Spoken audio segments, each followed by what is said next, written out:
Hey, what's up, guys? It's MetaGamesGX here, and we are doing a Dueling book live commentary.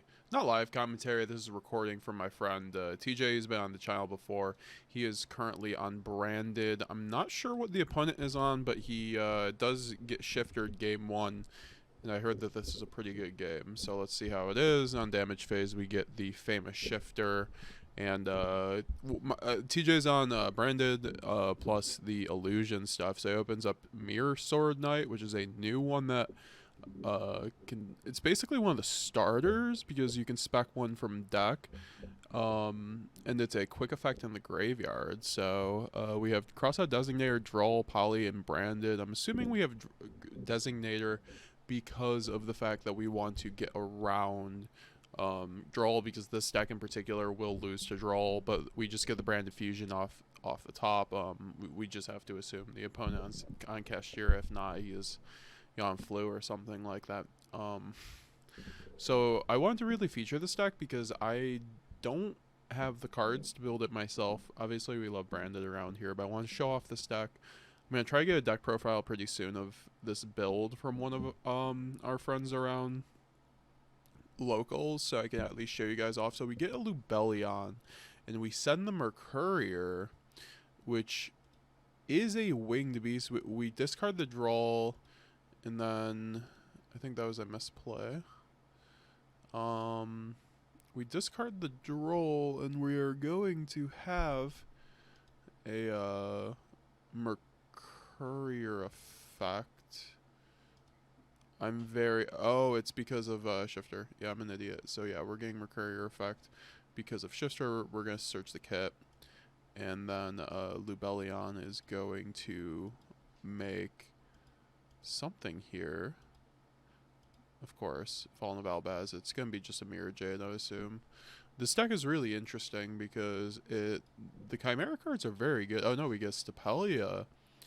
So I want to see if this is going to be the better way to run branded, honestly, because given the next list, brand is going to get hit somehow. Okay, so we get a normal summon a Mirror Sword Knight, and then we use its effect immediately to tribute for cost to special summon. That's crazy. It tributes for cost too.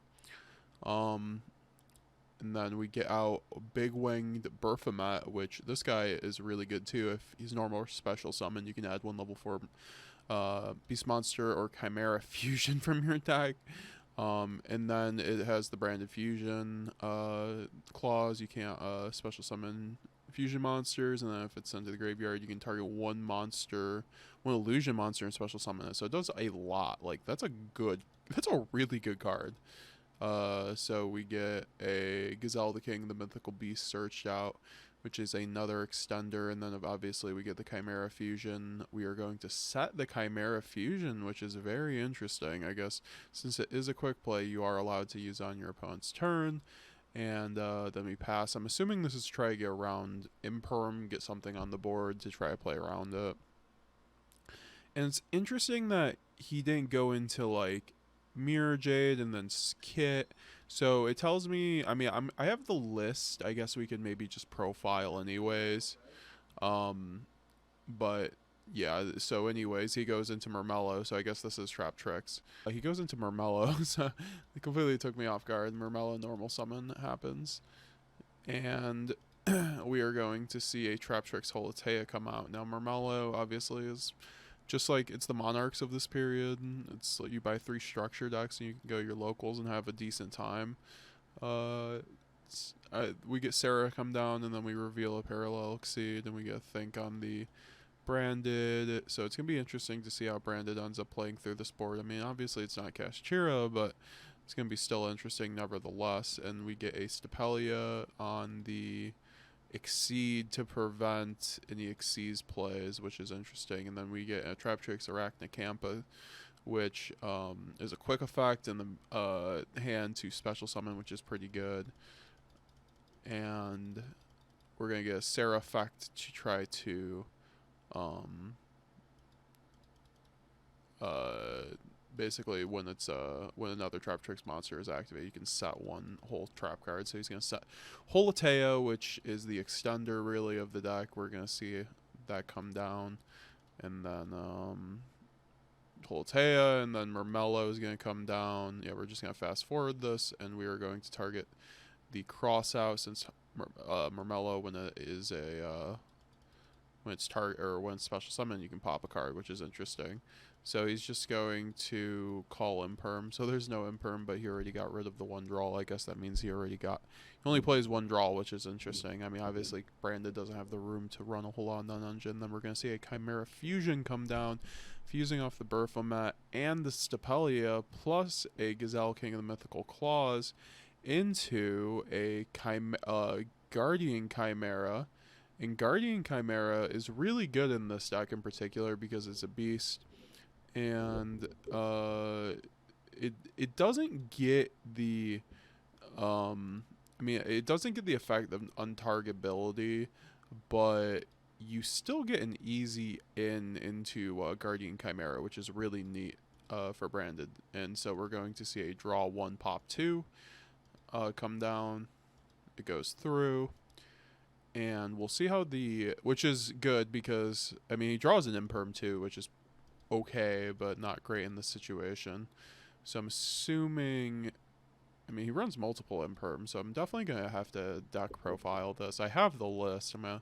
So next video, if you guys want to leave likes below, I'll definitely do a deck profile on it myself if I have to. Springgun's Kit comes down, and we get a effect of that, and that gets bottomless, which is probably a misplay if I had to guess, but at this point Bottomless really doesn't do a whole lot to Branded. And we're going to see a Pudica come down, banish the Chimera, set a Holatea, then Branded Fusion comes down. We see Gazelle Mythical Claws, which is pretty cool. So we should be seeing a Rendebrum come down. Yep, we have a Rendebrum, which is a Omni Negate for extra deck monsters, which is really good. We see a little back and forth, a little salty DB. We love it. So we are going to see a Cornfield Coddle come down, which is a new monster. You can discard this card and add one monster that adds Chimera Fusion when you're it's a quick effect from the graveyard. Negate that effect. Wow, that's really good. These cards are really good, actually. So it's going to be interesting to see how someone breaks this. I don't think the build is definitive by any means. However, I think that and this is interesting. Exceed is only at level 1, and the prep land is off the field, but it basically gets rid of the Exceed in order to... I mean, it can be linked off in theory, but it's not going to be an Exceed. And we get Baphomet, and we're going to see a Poly come down for a Albaz into a Lubellion to discard the Imperm. And that is going to get out most likely a Mirror Jade if I had to guess.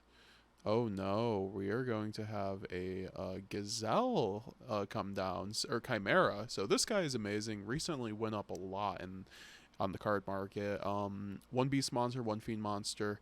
So extremely generic. It's a super poly target at that point. And once per turn, if it's Fusion summon, you can send 1 random card to the graveyard from their hand. Which is crazy, and during the end phase of this turn, actually. So we're going to see that in the end phase of the turn. And quick effect, you bash this from your graveyard and target 1 Beast, Fiend, or Illusion monster in your graveyard and special summon it. So you can obviously just get Chimera for that reason.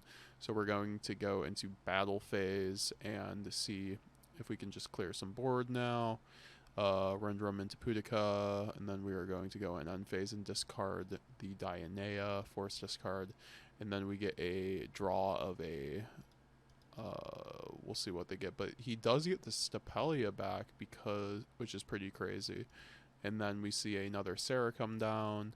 We are going to see oh yeah, because of Pudica resolve special summon Stapelia, which is hilarious. And then Stapelia is just going to be able to do things. Rendrum is going to be able to negate and bounce. That is definitely looking like game there if I had to guess. So we get siding. That is a game 1. Let's see how game 2 goes. We'll go by a little bit faster because I do believe this goes to game 3. Evenly matched. And Ash Blossom, really good hand going second, honestly. So maybe it doesn't go third. We're going to see a Sarah. Sarah is going to do her thing, And oh, and then exceed it parallel comes down, we get an ash, and then we get a prosperity, which is pretty crazy. Because I probably would have rather have the ash for the pop, but I guess the parallel exceed certainly stops things. And then we get a dimensional fusion, which really hurts the stack. That's a really good ripoff of Pop Prosperity. Then we are going to see Diana come out after Holotea, set the Nightmare Trap Hole and the Bombless Trap Hole. We're going to see a Pingu come down. I can't pronounce that. And then you can add one Traptrix from your deck. Adds the Traptrix, and looks like we're honestly ending on a pretty good board. I mean, it's funny seeing Bombless Trap Hole be played. I'm not going to lie. And we're going to see a Rafflesia and D-Barrier, which is probably going to be it for this game, if I had to be honest, given this hand. However, we do have an evenly match, which is crazy. And we see the Lancia come down to try to get around the evenly, which that's an insane side out for evenly, I'm going to be honest. But side for evenly. But then the evenly just destroys the board. That was an insane value evenly. Just crazy. Just like 1 for 5 and ends on a Rafflesia. Then we have Albaz, but we have the Mirror Sword or the Sword Knight to do plays, but then we're going to see Rafflesia. We're going to see a Floodgate Trap Hole, which is interesting. I think that's a misplay because you can just use the thing to tribute for cost. Definitely a misplay. And then Baphomet comes down. We get the Gazelle and the Chimera Fusion. Just insane value. This deck is very good. I can see why, but it definitely does lose to draw. So it's like, if you're going to play a deck that loses to draw, like, you might want to just be playing Manadium, but we'll see. Like, this has the branded stuff. You could obviously do branded things. So, we are going to see activation of Murmello to special summon to pop the Chimera Fusion, which is actually pretty good. And then Baphomet's going to die. We're going to see Sarah, Edge of Chain, another D barrier. That's crazy. I think the another D barrier just might be it, but we do have the Chimera Fusion. Chimera Fusion allows them to play through D barrier. We see the draw of the Rika Princess, which is really interesting. I guess it's just a level 4 extender, so it makes sense. We are going to see Elamaris come down on top, but then we're going to see a Guardian Chimera. Guardian Chimera is going to do its thing. However, Rafflesia will be able to do things, and we are going to see the Chimera resolve. However, it's going to be shuffled back because of the time-space trap hole. We see the whole Atea. Sarah keep doing it. Sarah's just insane. Then we see a Time Thief redoer, which is really interesting, honestly. I would have expected a Zeus to kind of come down at that point, but we get thrust into Branded Fusion. This is why I'm a huge advocate of Thrust and Branded. It's incredible. Just an incredible card. Just because you can get your free Branded Fusion. Just like going second or even going first with Fusion Duplication. So we are going to see Lubellion come down, using Sword Knight and Lubellion into a Chimera King, the mythical beasts. And we are going to see just, wow, this deck is just crazy explosive. This is way more explosive than standard branded. I'm very impressed. So polymerization into finally the Mirror Jade, folks. Then we get the Time Thief redoer, which is going to not really do a whole lot. And the Sarah's going to get just stay, I guess, to be destroyed because of the Rafflesia, take infinite damage, which is an interesting play. I might have killed the Rafflesia, I'm not gonna lie, because I wouldn't have left the Sarah up. That's just not good. I guess he couldn't have, but he was doing other things. But then he's going to do plays, going to Pudica, get Murmello to pop the Chimera Fusion, which is just going to do Chimera Fusion things. This deck is insane. I see why you use 2 Chimeras at that point. I mean, however, you're using Lubellion to recycle your resources very well. And then we get the Coddle. We're going to pop, or I guess it's going to be a draw 2 pop 1.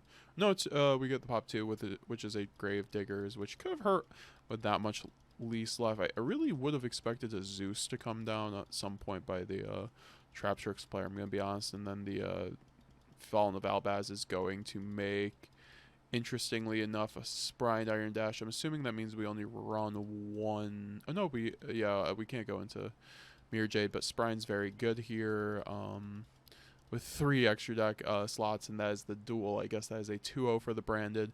Chimera, if you want to see this deck profile, please let me know down below. Thanks for watching, guys. We're almost at 1,000 subscribers. Let's get it. Have a good day. See you guys later. Let me know what you thought about the branded build, by the way.